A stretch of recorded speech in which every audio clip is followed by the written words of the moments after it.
I always thought my sister Emily and I were unbreakable. We grew up in a small town where dreams were quiet and love was something we read about in borrowed library books. Emily was the wild one, fearless, radiant, the kind of woman everyone noticed when she walked into a room. I was softer, quieter, the kind of person who listened more than she spoke. And yet, we balanced each other perfectly. She protected me from the world, and I believed she always would. When I met Michael, I introduced him to my family one summer evening at our parents' old porch. Emily was the first one who hugged him. She laughed at his jokes, teased him like she'd known him for years, and said he looks like someone from one of her favorite novels. I remember feeling proud. My sister and my future husband getting along. It felt like a dream. Years passed. Life unfolded in that gentle, predictable rhythm marriages often take. Michael and I built a home, a life, and eventually a quiet routine.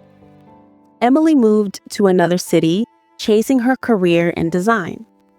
We stayed close, but distance made our calls shorter, our visits fewer. Still, I never doubted her love for me. She was my sister, my best friend. It wasn't until last autumn that everything changed. Michael and I were renovating our attic, a dusty old space filled with boxes we hadn't opened in years. The kind of boxes that hold both forgotten memories and pieces of who you used to be. I was sorting through an old chest of drawers when I found a small wooden box tucked behind a pile of winter scarves. It looked old, almost fragile, with little flowers carved into its lid. I smiled, thinking it was one of Emily's handmade gifts from years ago. Inside were letters, at least 20 of them, folded neatly and tied with a faded red ribbon. The paper had turned yellow around the edges. My name wasn't on any of them. Each envelope said one word: Michael. At first, I thought there were old love notes between us, something I'd forgotten from our early days. But when I opened the first one, I froze. The handwriting wasn't mine. It was Emily's. I recognized it instantly. The elegant curves of her letters, the way she always dotted her I's with a tiny heart. The words inside made my hands tremble. I read the next few lines, my heart pounding. She's my sister and I love her. But when you look at me, I forget to breathe. The room suddenly felt smaller, colder. The sound of the wind against the attic window seemed louder than my own thoughts. I sat there for a long time, staring at the words that didn't make sense and yet explained so much.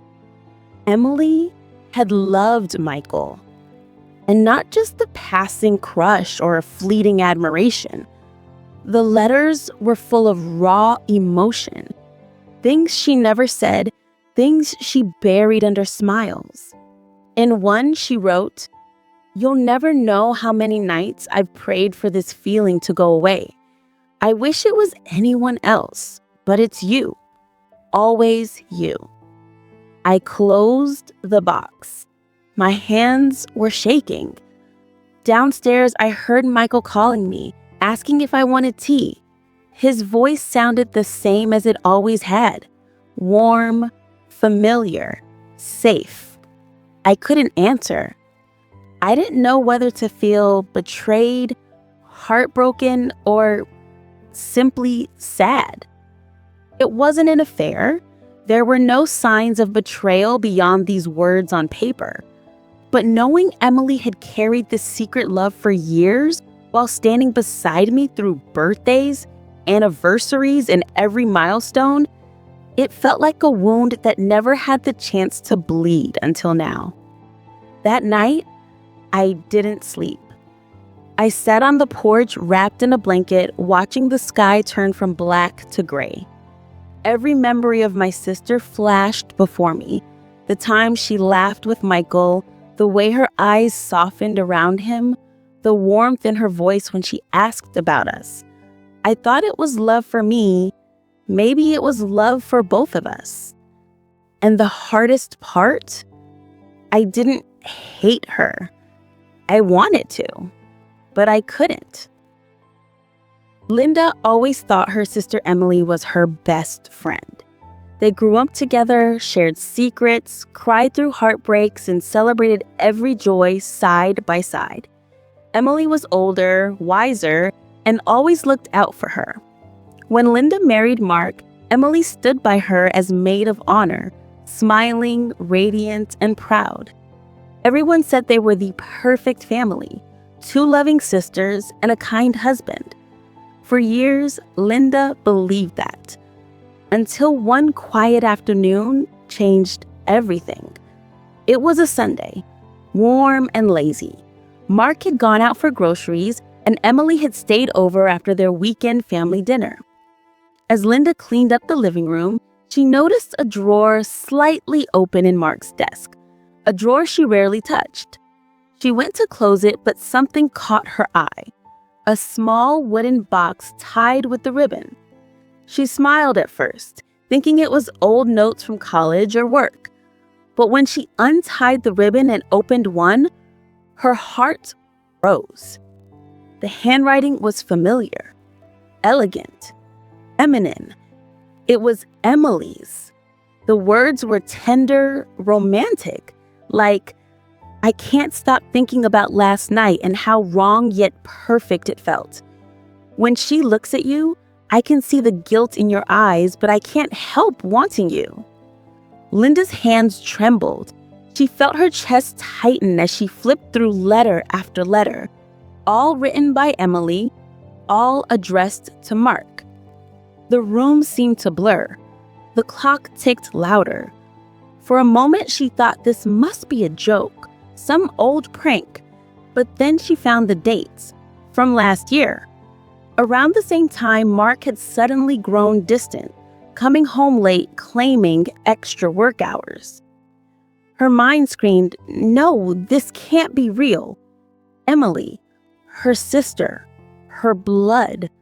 Mark, the man she trusted her life with. Linda sat there for what felt like hours, reading every line until the ink blurred the ink. She didn't confront them right away. She wanted to understand why. The next morning, she called Emily, pretending nothing was wrong. They chatted about dinner plans and weekend shopping, but Linda's voice shook. She could hear the lies between Emily's words, the fake laughter, the pauses. That night, Linda didn't sleep. She replayed every moment, the times Emily came over when Mark was quote-unquote working late, the secret glances she thought she imagined, the sudden closeness between them she ignored because family always helps each other. By morning, Linda decided she needed the truth. When Mark came home from work, she asked him to sit down. Her voice was calm, too calm. She placed the letters on the table. "Do you recognize these?" Mark went pale. His lips parted, but no words came out. "Emily wrote them," Linda continued, her eyes fixed on him. "And you didn't stop her, did you?" He looked away, his silence louder than any confession. Tears welled in Linda's eyes, but her tone remained steady. "How long?" she asked. He finally whispered, "Almost a year." Something inside Linda broke that moment, not just because of the betrayal, but because of who betrayed her. Her husband, her sister, the two people she thought she could trust more than anyone. That night, she drove to Emily's house. When Emily opened the door, she was surprised, but her expression quickly shifted to guilt. Linda held up the letters. "You forgot to hide your words," she said softly. Emily's eyes filled with tears, Linda, I'm sorry. I didn't mean to. Don't, Linda interrupted, voice cracking. You didn't just take my husband. You took my peace, my trust. She left without another word. In the weeks that followed, Linda moved out of the house she had built with Mark. She quit her job at the family business Emily helped her join and started fresh in another city. For months, she lived quietly, healing, learning to be alone. At first, it was unbearable. Nights felt longer. Silence was deafening. But slowly, she began rebuilding herself. She took art classes, something she always loved but never had time for. She met new people, made real friends, and opened a small art studio downtown. Her pain became her strength. One day, a journalist visited her studio to feature women who rebuilt their lives after betrayal. The article went viral. Within months, Linda's business grew. She began giving motivational talks, inspiring other women to find courage after heartbreak. Years later, Mark showed up at her exhibition. He looked older, tired, and full of regret. "You've changed," he said softly. Linda smiled faintly. "No, Mark. I finally became who I was always meant to be."